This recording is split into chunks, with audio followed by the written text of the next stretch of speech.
नाभा पटियाला की इस मिट्टी ने जन्मा 16 दिसंबर 1945 को प्रोफेसर फूलचंद मानव का जन्म हुआ। उनका साहित्य से जुड़ना और उसमें रम जाना कुदरत का फैसला रहा। प्रोफेसर मानव, जिनकी कई किताबें प्रकाशित हो चुकी हैं, जिन्हें पाठकों ने बेहद सराहा है। उन्होंने पंजाबी में विज्ञान और समाज विज्ञान संबंधी 1 दर्जन से अधिक पुस्तकें संपादित और प्रकाशित की है। साहित्य सृजन के साथ साथ प्रोफेसर मानव ने जो अनुसंधान, आलोचना और अनुवाद के क्षेत्र में काम किया है, उसे देखकर लगता है कि वे एक व्यक्ति ही नहीं बल्कि एक संस्था है। इनका ये भरसक प्रयास रहा है कि साहित्य का अनुवाद ज़्यादा से ज़्यादा भाषाओं में हो, ताकि ज़्यादा से ज़्यादा लोगों तक साहित्य का प्रसार हो सके।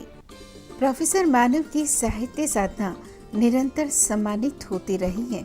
राष्ट्रीय साहित्यिक पुरस्कार, उत्तर प्रदेश हिंदी संस्थान से सौहार्द सम्मान, भाषा विभाग पंजाब द्वारा दिए गए शिरोमणि हिंदी पुरस्कार, काउंसिल ऑफ ऑस्ट्रेलिया सिडनी का अंतर्राष्ट्रीय पुरस्कार। आज की तारीख में भी डॉक्टर मानव साहित्य साधना में लीन है और पाठकों को हर पल कुछ नया देने के लिए प्रयासरत है। नमस्कार, कार्यक्रम रचना में मैं कमलेश गुप्ता आप सभी दर्शकों का हार्दिक स्वागत करती हूँ। कब रुकते हैं, कब झुकते हैं, हम तो चलते जाते हैं। एक मंजिल है पाँव के नीचे और एक मंजिल आगे भी है। ऐसे ही कोशिश, ऐसे ही शिद्दत जिनकी लेखनी में झलकती है। लफ्ज़ों की जादूगरी और बदलते दौर के हर दस्तक को जिन्होंने अपनी कलम में सहेजा है, अपने तजुर्बे को बड़े सलीके के साथ पाठकों के समक्ष जिन्होंने पेश किया है और जिनके लिए साहित्य माध्यम है दूरियां मिटाने का। ऐसे ही शख्सियत है उनकी जो है आज हमारे मेहमान। रचना कार्यक्रम में आज हम आपकी मुलाकात करवाने जा रहे हैं डॉक्टर फूलचंद मानव जी से। मानव साहब, बहुत बहुत स्वागत है धन्यवाद हमारा इस कार्यक्रम में, और हमें बेहद खुशी है कि आपसे एक भेंट लेने का मौका हमें आज नसीब हो रहा है। जैसे कि आप एक कवि भी हैं, लेखक भी हैं, आलोचक भी हैं, आप अनुवादक भी हैं और इसके साथ बेहद कामयाब शिक्षक भी हैं। तो ये जो सफ़र आपका लगातार निरंतर चल रहा है, तो उसके सफ़र की शुरुआत कब और कैसे हुई? ऐसा है कमलेश जी कि 1960-61 से मैंने लिखना शुरू किया जी। कभी कैसे बन गया जी। सोचता हूँ तो हैरानी होती है। जी। पाठक जागरूक हुआ, जी। कथा की तरफ मुड़ गए, जी। कहानियाँ लिखी, छपी, सफलता मिली, जी। आलोचना लिखनी शुरू कर दी, पढ़ना शुरू कर दिया, पत्रिकाओं को, किताबों को पढ़ना शुरू कर दिया। और तब ये लगा कि भाई अनुवाद भी कोई चीज़ होती है, संपादन भी कोई चीज़ होती है।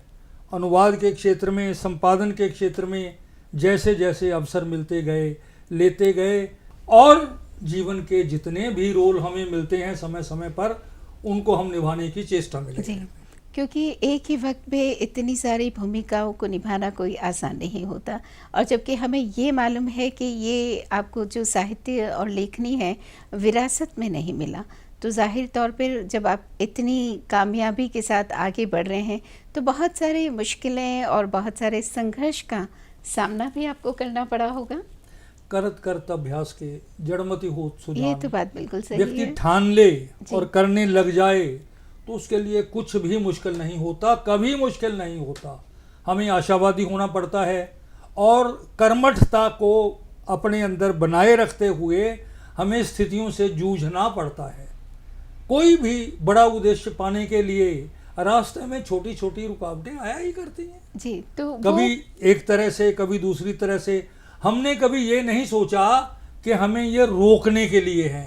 हमें ये महसूस होता रहा कि ये तो हमारा एग्ज़ाम है, परीक्षा है, इसमें भी हम पास हो जाएंगे, और होते गए। जी। तो वो कौन से व्यक्तित्व या शख्सियत है जिन्होंने आपको इस तरह की प्रेरणा दी या आपकी लेखनी को प्रभावित किया? जैन संत, जैन संस्कार, जैन साध्वियाँ, इन लोगों की संगत में मैं बचपन में जाने लगा जब कोई 9-10 साल का रहा हूँ। जी गीत भजन वो मुझसे सुनते थे फिल्मी, जी मैं उनको सुनाया करता था, गाने का शौक था। जी। 57-58 में जब मैं किशोर था जी तब उन्होंने मुझसे फिल्मी धुन सीखी, उस पर आध्यात्मिक भजन लिखा जी। और मुझे कहा इसे याद कर लो।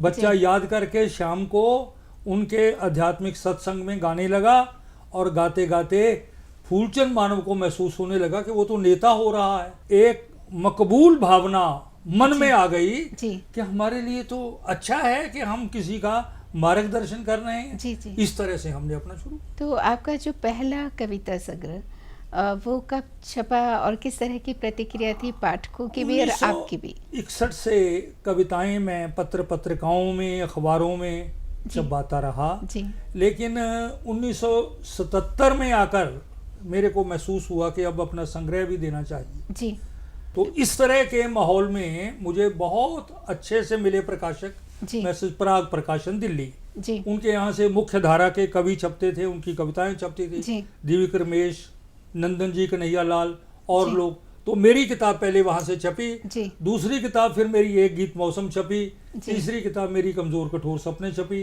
इन तीनों किताबों के बाद अब चौथी किताब मेरी आने वाली है, जी आई ने इधर भी है। ट्राई सिटी में जब कभी साहित्यकारों की बात आती है तो सबसे पहले मानव जी का नाम सबसे ऊपर आता है। ये ऐसे साहित्यकार हैं इन्होंने हर विधा में अपनी कलम चलाई है और कलम के बल पे लोगों को प्रभावित किया है। मैं जब से बचपन से मैं देखता रहा हूँ, जब मैं कॉलेज में था, स्कूल में था, इनकी रचनाओं को गाहे बगाहे पत्रिकाओं में पढ़ता रहा और मुझे बहुत प्रभावित किया। मैं पंजाब यूनिवर्सिटी में था तो हम रिसर्च में जब हिंदी में रिसर्च करते थे तो जो पत्रिका कहीं नहीं मिलती थी मानव जी के पास मिलती थी। मानव जी के बारे में इतना कहूँगा कि पिछले दिनों इनका अनुवाद में एक किताब मेरे हाथ लगी।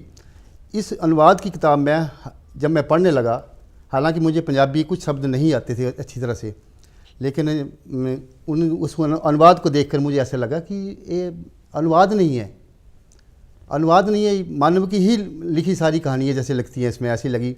तो सदा ही ईमानदारी से निरंतर लिखते चले आ रहे हैं और मैं तो चाहता हूँ भाई आगे भी जैसे इसी तरह से अपनी रचना धर्मिता को जारी रखेंगे।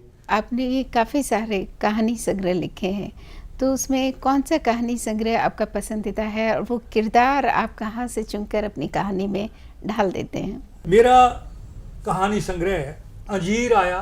जी 1970 के 13 सितंबर का धर्मयुग था। जी मुंबई से जी जी निकलने जी वाली साप्ताहिक पत्रिका।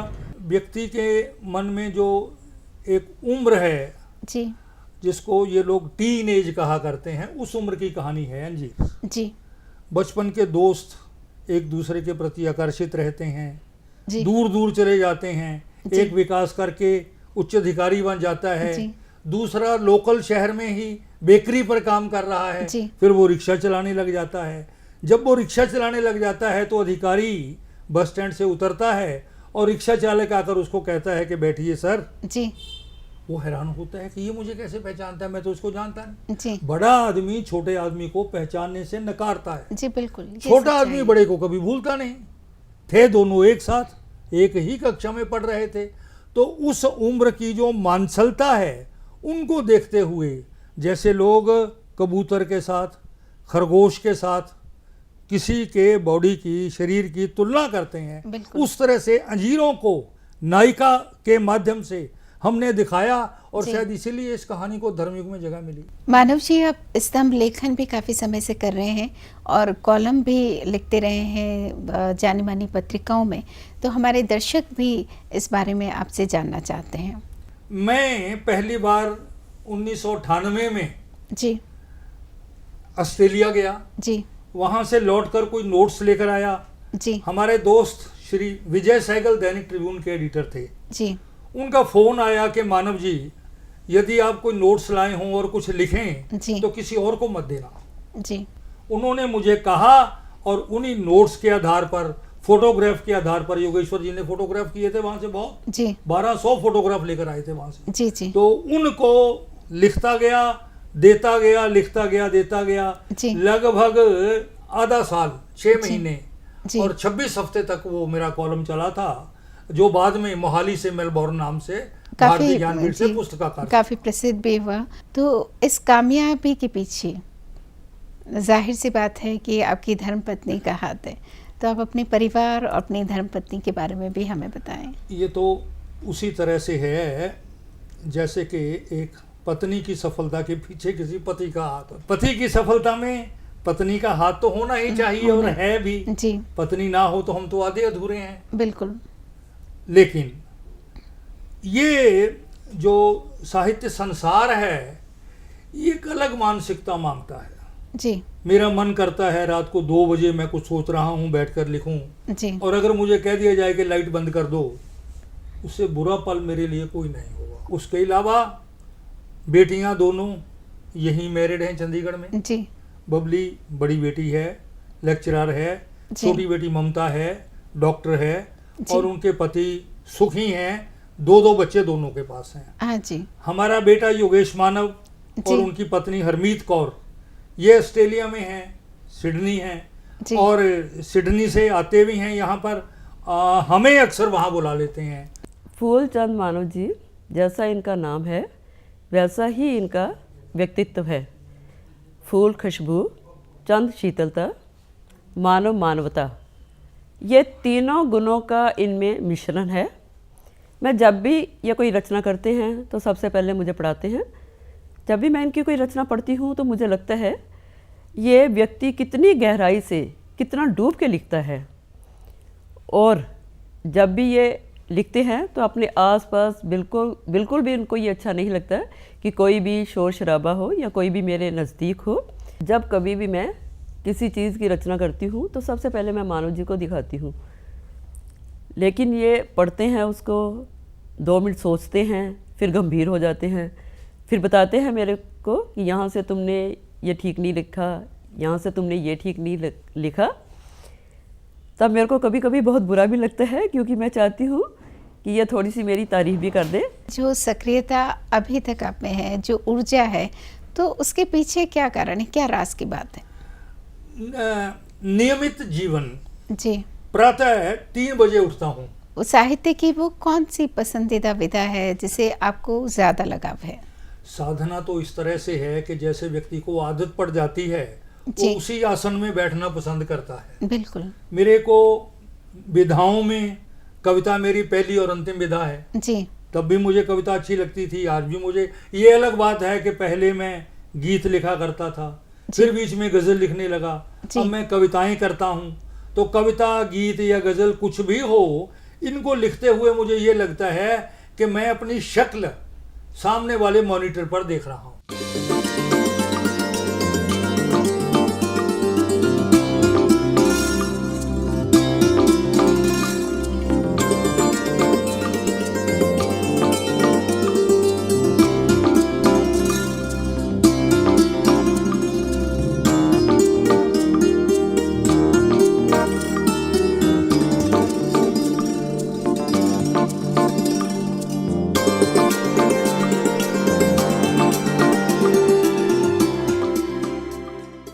तो डॉक्टर मानव, आपसे हमारा ये अनुरोध है कि कुछ अपनी ही कविता की चंद पंक्तियाँ आप हमें ज़रूर गुनगुना कर सुनाएं जो आपके दिल को बेहद करीब हों। गुनगुनाना तो रह गया 40 साल पीछे, 50 साल पहले मैं गाया करता था। रेडियो के लिए गाया है मैंने, जी। मन से बहुत गाया है, दूरदर्शन पर भी गाया है। जी जी, अंधेरे दूर होते हैं, उजाले पास होते हैं, हमारे बीच में जब आपसे ये एहसास होते हैं। घरों से निकलकर जी दर दर भटकना कैसा लगता है, जी, घरों से निकलकर दर दर भटकना कैसा लगता है, उन्हीं से पूछ कर देखो जिन्हें बनवास होते हैं। अनुवाद के क्षेत्र में आपने काफ़ी सारा काम किया।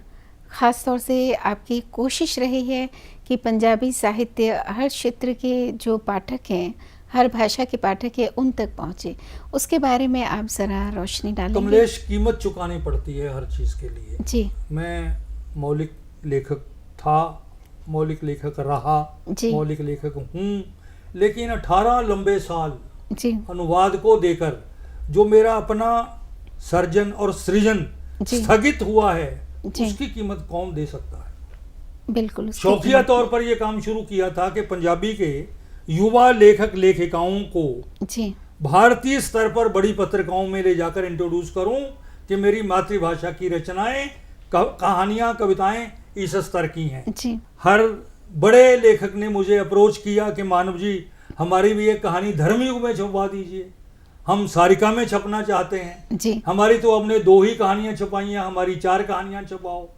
इन बातों से फिर मन टूटने लगा, जी कटने लगा, और मुझे लगा कि मैं अपने लिए तो हूं ही नहीं। हाँ, ये अलग बात है कि अब national book trust of India, साहित्य अकादमी दिल्ली, केंद्रीय हिंदी निदेशालय या और बहुत से विभाग मेरे को असाइनमेंट्स देते हैं, हाँ जी किताबें मेरे से अनुवाद करवाते हैं, जी और उसका बहुत राष्ट्रीय स्तर पर सम्मान भी मिलता है।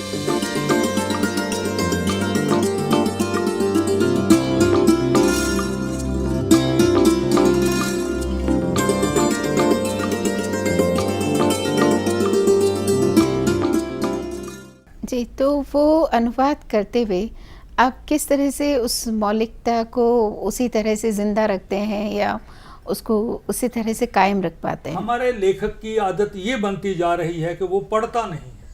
हम ये सोचते हुए कि जब अनुवाद के लिए अपने आप को इतने दक्ष बना चुके हैं कि भारत सरकार की साहित्य अकादमी मुझे 2014 के लिए अनुवाद पुरस्कार दे रही है, जी। तो मेरा दायित्व और भी बढ़ जाता है जी। कि मैं कविता, कहानी, उपन्यास के साथ दर्शन, फलसफा और अन्य तरह की जो है लेख, निबंध आदि, उनको भी अनुवाद करके पुस्तकाकार दूं। जी, क्योंकि मुझे मालूम चला कि आप बहुत अच्छे राइटर होने के साथ बहुत अच्छे रीडर भी हैं। आपकी अपनी एक लाइब्रेरी है जिसमें 14,000 से भी ज़्यादा किताबें आपने रखी हुई, और किताबों के लिए जो आपका पैशन है, जो जुनून है, कि अगर आपको मालूम चलता है कि कोई भी इस तरह की किताब कितनी भी दूर कहीं भी लाइब्रेरी में हो तो आप उसे ना सिर्फ लाते हैं बल्कि उतने ही लगाव के साथ आप उसे पढ़ते भी हैं। तो वो जब लाइब्रेरी का रख रखाव करना होता है तो ऑब्वियसली कई बार धर्मपत्नी से आपको डांट फटकार भी सुननी पड़ती होगी। न जाने किस किस से, सिर्फ जी। धर्मपत्नी से ही जी। नहीं, क्योंकि आने वाले को लगता है कि ये घर का माहौल क्या बना रखा है, जी सफाई तो यहाँ है ही नहीं, जी। ये स्टोर बना रखा है। जी। लेकिन वो स्टोर मेरा सुख है, जी मेरे लिए वो सारा अनुकूल वातावरण है। बिल्कुल। क्योंकि मुझे जब कोई रेफरेंस के लिए कोई सामग्री चाहिए तो मुझे किसी लाइब्रेरी जाने की जरूरत जी। नहीं। इसलिए मैंने 50 साल से किताबें जोड़नी शुरू की, जो मुझे मेरा बैंक बैलेंस लग रहा है। जी बिल्कुल, एक अनमोल खजाने की तरह, क्योंकि हमें ये भी मालूम है कि बहुत सारे स्टूडेंट्स जो पीएचडी कर रहे हैं या आगे पढ़ना चाहते हैं तो आप उन्हें वो किताबें बेहद खुशी के साथ दे भी देते हैं। सिर्फ किताबें ही नहीं, मैंने पत्रिकाएं भी जुटाई। जी संभवतः पंजाब में मैं अकेला व्यक्ति अपने आप को कह सकता हूँ जिसके पास संख्या की दृष्टि में, गुणात्मक दृष्टि से जी। इतनी और ऐसी ऐसी पत्रिकाएं हैं जो शायद ही कहीं हों। जी गुरचरण सिंह मोंगिया जी। एक और दोस्त थे जिनके पास बहुत खूबसूरत लाइब्रेरी थी, जी। अमृतसर में पढ़ाते थे। उन्होंने अपनी लाइब्रेरी की चुनी हुई पत्रिकाएं जी। मुझे भेंट की। उसके बाद मेरी आदत बन गई कि मैं पत्रिकाएं बेचूंगा नहीं।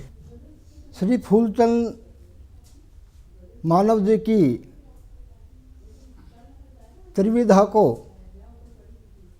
जो सभी को समाहित करते हुए अपने ज्ञान यज्ञ को जो इन्होंने इस धरा पर दिया है, उसकी माटी की मीठी मीठी सौगंध सी जो इस समाज में फैल रही है, मैंने उसका 1 दशक से पूरा अध्ययन भी किया।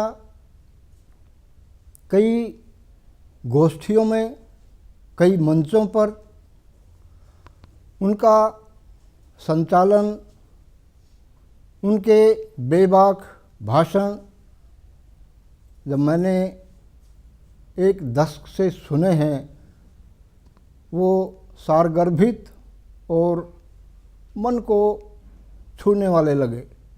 मैं उन्हें सलाम करता हूँ और मेरे लिए मानव जी के लिए कुछ उनकी प्रतिष्ठा में, प्रशंसा में कहने के लिए ये शब्द भी कम पड़ जाते हैं। डॉक्टर मानव, बहुत सारे एक साहित्यकार होने के नाते हर्ष और गौरव के पल आपने जिए हैं, लेकिन कुछ पल सभी की ज़िंदगी में ऐसे होते हैं जो भुलाए नहीं भूलते। तो आप उनका जिक्र हमारे दर्शकों के समक्ष करना चाहेंगे? ऐसा है कि बच्चों का योग्यतम हो जाना, जी पत्नी का सहयोग बना रहना, जी इससे बड़ी आनंद की बात क्या हो सकती है।